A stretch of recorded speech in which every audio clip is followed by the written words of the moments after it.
정오 종합뉴스.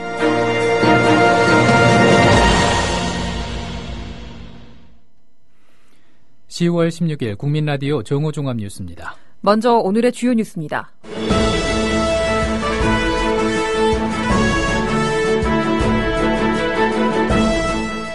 새정치민주연합은 오늘 역사교과서 국정화와 황교안 국무총리 일본 자위대 입국 허용 발언에 대해서 정부 여당을 비판했습니다.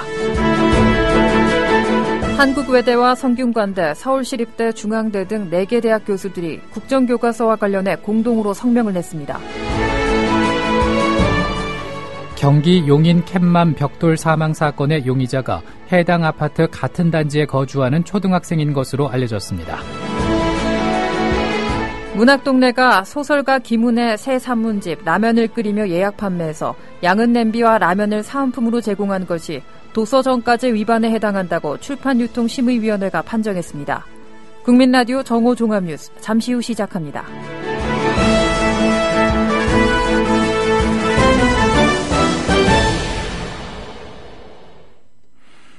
새정치민주연합은 오늘 역사교과서 국정화와 황교안 국무총리의 일본 자위대 입국 허용 발언에 대해서 정부 여당을 비판했습니다.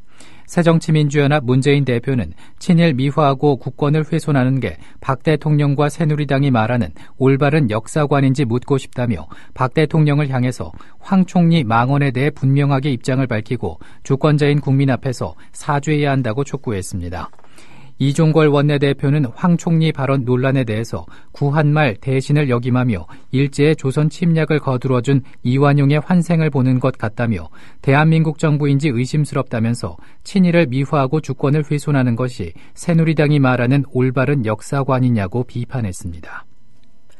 한국외대와 성균관대, 서울시립대, 중앙대 등 4개 대학 교수들이 공동으로 성명을 냈습니다. 어제 한국외대, 성균관대, 서울시립대, 중앙대 등 4개 대학 사학과 교수 29명은 성명을 내고 국정교과서 집필 참여 거부뿐 아니라 제작과 관련한 어떠한 과정에도 참여하지 않겠다고 선언했습니다.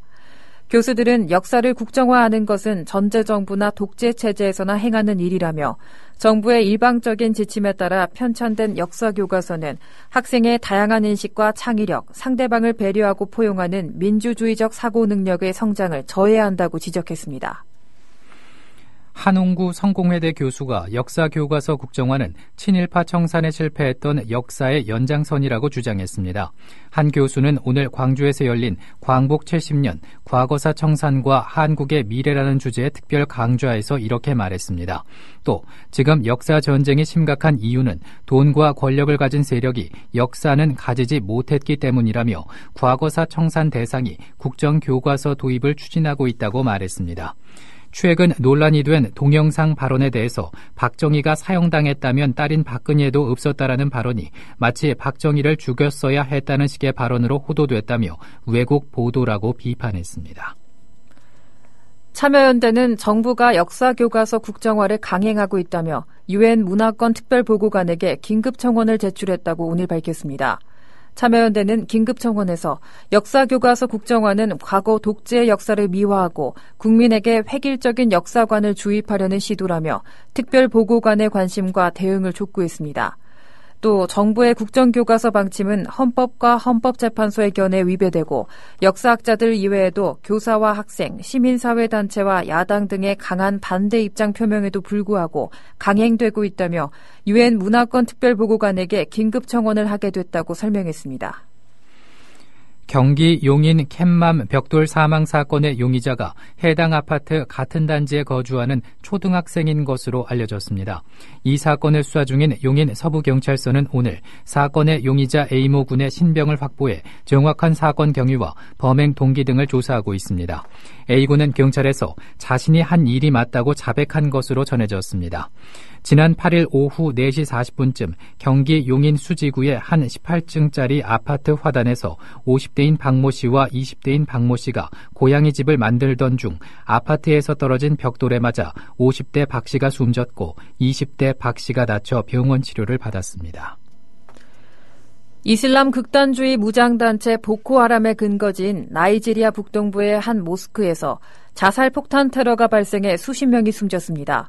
북동부 보르노주의 주도인 마이두구리 외곽도시 주민들은 현지 시각으로 지난 화요일 저녁 기도 시간에 보코하람의 소행으로 보이는 폭발이 발생했다고 말했습니다. 현장 수습을 벌이는 자경단원들은 최소 26명의 사망자가 확인됐다고 보고 있습니다. 나이지리아 북동부 지역에서는 6년 전부터 이슬람 신정국가 건설을 목표로 하는 보코하람이 내전을 일으켜 지금까지 2만여 명이 숨지고 많은 주민들이 난민 신세에 처해 있습니다. 폭스바겐은 성명을 통해서 독일에서 240만 대 등 유럽연합 지역에서 총 850만 대의 디젤 차량을 리콜한다고 어제 발표했습니다. 폭스바겐은 또 수리 조치는 2016년 1월부터 무상으로 진행할 예정이라고 밝혔습니다. 폭스바겐은 현재까지 전 세계적으로 1,100만 대의 차량에 배기가스 조작 소프트웨어가 장착된 것으로 확인됐으며 이 중 독일에는 280만 대가 판매된 것으로 알려졌습니다. 벨기에 경찰이 어제 열린 유럽연합 정상회의 기간에 미국과 EU의 자유무역 협정인 범대서양 무역 투자 동반자 협정에 반대하는 시위대 100명을 구금했다고 AFP 통신이 보도했습니다. 어제 약 600명의 시위대가 28개 회원국 정상들이 모인 브뤼셀 EU 본부 앞에서 반대 시위를 벌이며 경찰과 충돌했습니다. 시위에 참가한 벨기에 정치인인 마뇽 클루스는 융커 EU 집행위원장이 EU를 대표하는 일을 하면서 자신들의 친구들이 돈을 버는 일을 도와주고 있다고 말했습니다. 벨기에 현지 언론은 이날 보안선을 침범한 시위대 104명을 체포했다고 전했습니다. 서울중앙지방검찰청은 삼성그룹을 비판하는 집회를 하면서 삼성전자의 영업을 방해한 혐의로 김성환 삼성일반노조 위원장을 불구속 기소했습니다. 김 위원장은 2012년 10월부터 올해 7월까지 삼성전자 본사 사옥 앞에 확성기와 스피커를 설치해놓고 100여 차례 집회를 연 것으로 드러났습니다.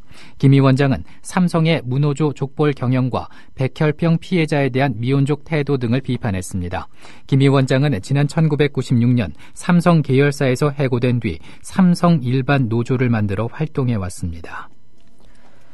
문학동네가 소설가 김훈의 새 산문집 라면을 끓이며 예약 판매해서 양은 냄비와 라면을 사은품으로 제공한 것이 도서정가제 위반에 해당한다고 출판유통심의위원회가 판정했습니다.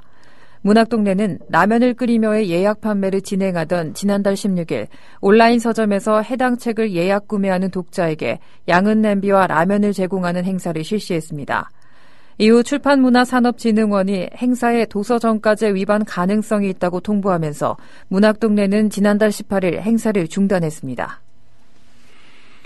여중생을 성폭행한 혐의로 기소된 40대 연예기획사 대표에 대해 무죄가 선고됐습니다.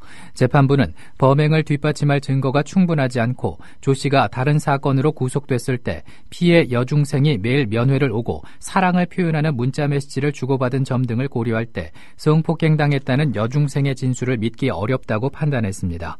연예기획사를 운영하던 조 씨는 지난 2011년 자신보다 27살 어린 여중생을 만나 여러 차례 성관계를 갖고 임신을 시킨 뒤 동거까지 했습니다.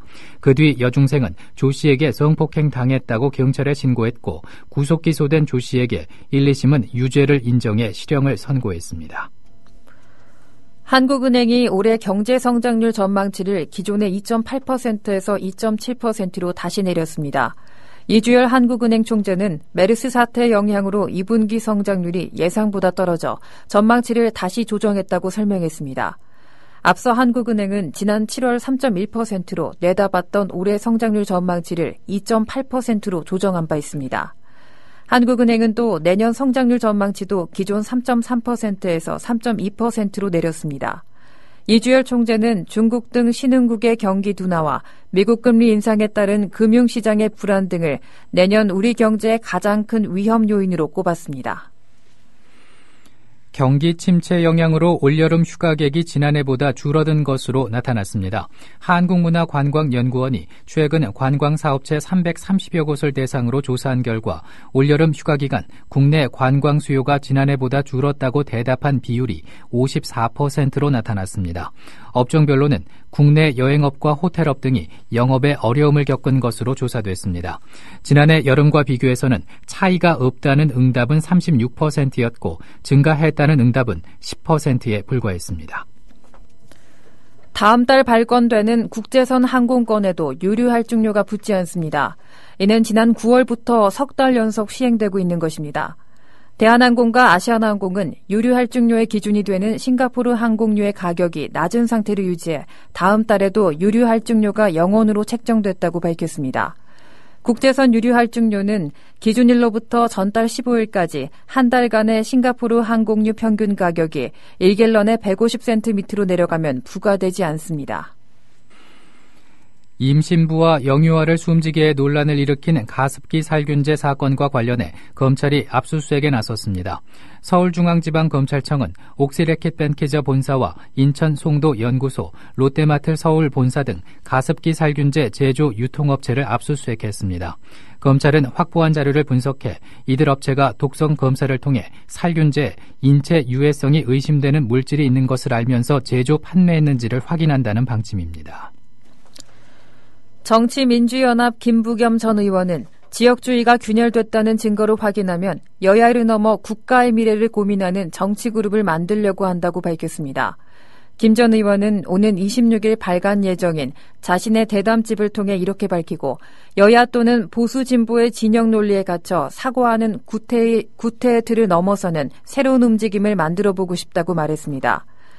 새정치연합에 대해서는 조직력과 정치력, 지지 기반 등 모든 면에서 새누리당에 밀린다고 지적했고 특히 친노 진영은 가치 철학은 사라지고 정치적 이익 추구에만 급급한 게 아닌가 하는 의구심과 비판에 직면했다고 강력 비판했습니다. 소송 당사자인 피고인이 소송 기록 등을 열람할 경우 사건 피해자나 목격자의 성명이나 집 주소 등 개인 신상 정보를 가리는 방안이 추진됩니다. 최근 트렁크 살인 사건 피의자 김일곤 씨의 사례처럼 소송 기록을 열람해 피해자에게 보복한 사건이 발생함에 따라 이를 방지하기 위한 조치로 마련됐습니다. 법무부 관계자는 국가 사법 절차의 정의 실현을 위해 진술을 하는 사람들의 개인 정보를 적극적으로 보호하기로 했다고 말했습니다. 이어서 날씨입니다. 오늘 중부지방은 가끔 구름 많다가 낮부터 점차 맑아지겠고 남부지방은 대체로 맑겠지만은 오후 한때 구름 많겠습니다. 낮 최고 기온은 전국이 21도에서 25도로 어제와 비슷할 것으로 보입니다. 서울의 지금 기온은 17.3도, 습도는 74%입니다. 정오종합 뉴스를 마칩니다. 제작 이정일, 진행의 정승조, 신지혜였습니다. 국민라디오